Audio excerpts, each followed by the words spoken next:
আসসালামু আলাইকুম দর্শক, ওয়েলকাম করছি জান্স স্পোর্টস নিউজ এবং অনুরোধ আপনারা যারা দেখছেন সবাইকে আন্তরিক শুভেচ্ছা ভালোবাসা। বৈভব সূর্যবংশী বাংলাদেশ থেকে যারা আমাকে দেখছেন তাদের কাছে এই নামটি খুবই নতুন। ইন্ডিয়া থেকে পাকিস্তান থেকে যারা আমাকে দেখছেন তাদের কাছে এই নামটি খুবই পুরাতন নাম। পাকিস্তান ভারতের মানুষজন ক্রিকেট ভক্তরা এই মানুষটিকে নিয়ে, এই ছেলেটিকে নিয়ে, এই কিশোরটাকে নিয়ে স্বপ্ন দেখা শুরু করছেন। বৈভব সূর্যবংশী ভারতীয় একজন ফার্স্ট ক্লাস ক্রিকেটার। চলছে বাংলাদেশের ন্যাশনাল লিগ।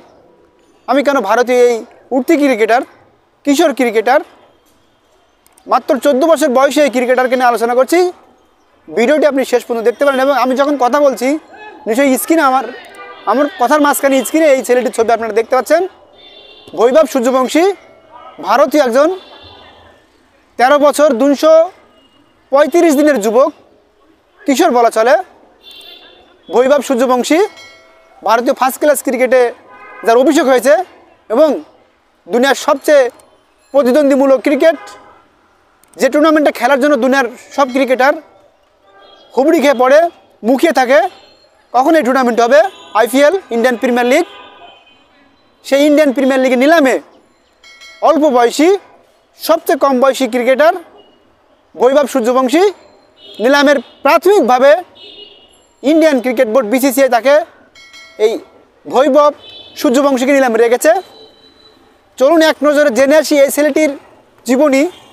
এখন পর্যন্ত এই ছেলেটি গত এক বছরে 49টি সেঞ্চুরি করেছে। বৈভব সূর্যবংশী 14 বছর বলা চলে, 14 বছরে কিছুদিন বাকি, 14 বছরই বলি। ভারতের অনূর্ধ্ব-19 টেস্ট দলের অভিষেক হয়েছে এবং ভারতীয় first class cricket Ranji trophy, এই রঞ্জি ট্রফিতে বৈভব সূর্যবংশী ডেবু হয়েছে। প্রথম 5 ম্যাচে তিনি 100 করে, পরের ম্যাচগুলোতে দারুণভাবে তিনি জ্বলে ওঠে এবং পরের ম্যাচগুলোতে তিনি 5 না 6 ম্যাচে, আমি যদি ভুল না করে থাকি, 800 রান করে এই বৈভব সূর্যবংশী। বাংলাদেশ দল এখন ওয়েস্ট ইন্ডিজ অবস্থান করছেন।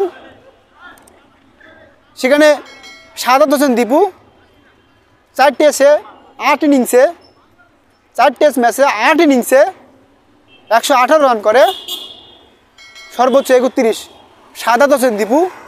চলছে ন্যাশনাল লিগ, বাংলাদেশ টেস্ট ক্রিকেটের যে মূল স্তম্ভ ন্যাশনাল লিগ। এই ন্যাশনাল লিগে অমিত হাসান এখন পর্যন্ত 7 ইনিংসে 466 রান করে সর্বোচ্চ রানের মালিক এখন পর্যন্ত অমিত হাসান। কিছুদিন আগে আমি ফরহাদ হোসেনকে নিয়ে একটা ভিডিও করি। ফরহাদ হোসেন 2011-12 ন্যাশনাল লিগের মৌসুমে Farhad Hossain man of the tournament হয়ে NCL man of the match হয়ে ফাইনাল ম্যাচে ফরহাদ হোসেনকে জাতীয় দলের সুযোগ দেওয়া হয়নি। অমিত হাসান এখন পর্যন্ত বাংলাদেশ ওয়েস্ট ইন্ডিজ সিরিজের 2 ম্যাচ টেস্ট খেলবেন, সেখানে পারতেন সিলেকশন প্যানেল যদি সম্ভব হতো অমিত হাসানকে ন্যাশনাল লিগের পারফরমেন্স দিয়ে উঠতি ক্রিকেটারের ওয়েস্ট ইন্ডিজের বিপক্ষে ডেবু করতে। সাদাত হোসেন দীপু এখন পর্যন্ত ন্যাশনাল লিগের 24-25 মৌসুমে সাদাত হোসেন দীপু 158 রান করে 6 ইনিংসে। কোন প্রসেসে সাদাত হোসেন দীপুকে ওয়েস্ট ইন্ডিজ সিরিজে রাখা হলো সেটা এখন প্রশ্ন। দর্শক, ভারতীয় ক্রিকেটে আমি এক কোচের সাথে কথা বলছিলাম, তিনি জানাচ্ছিলেন এজ লেভেল ভিত্তিক ক্রিকেট থেকে শুরু করে স্কুল ক্রিকেট থেকে শুরু করে ভারতীয়রা তাদের ক্রিকেটকে সম্মান করে। একটা ছেলে যখন পারফরমেন্স করে স্কুল ভিত্তিক ক্রিকেট, এজ লেভেল ভিত্তিক ক্রিকেট, তাকে কোনো এক সেক্টরে নিয়ে নার্সিং করে ভবিষ্যতের জন্য রেডি করা হয়।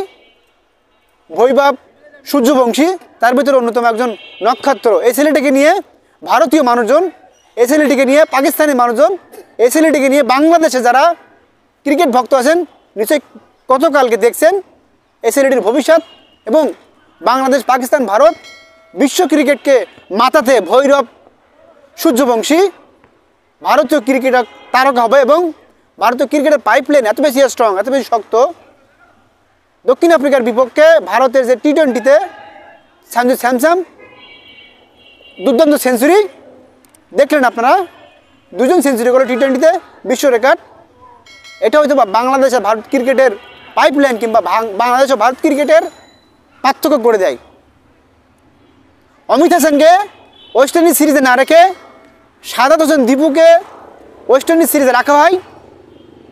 অমিত হাসান ওয়েস্ট ইন্ডিজ সিরিজে থাকতে পারতেন। ন্যাশনাল লিগে অমিত হাসান এখন পর্যন্ত সর্বোচ্চ স্কোরার হয়েও ওয়েস্ট ইন্ডিজ সিরিজে জায়গা করে নিতে পারেনি, জায়গা করতে পারে না। তখনই প্রশ্ন আসাটা স্বাভাবিক। জানসি স্পোর্টস নিউজ, আবির আহমেদ, ঢাকা।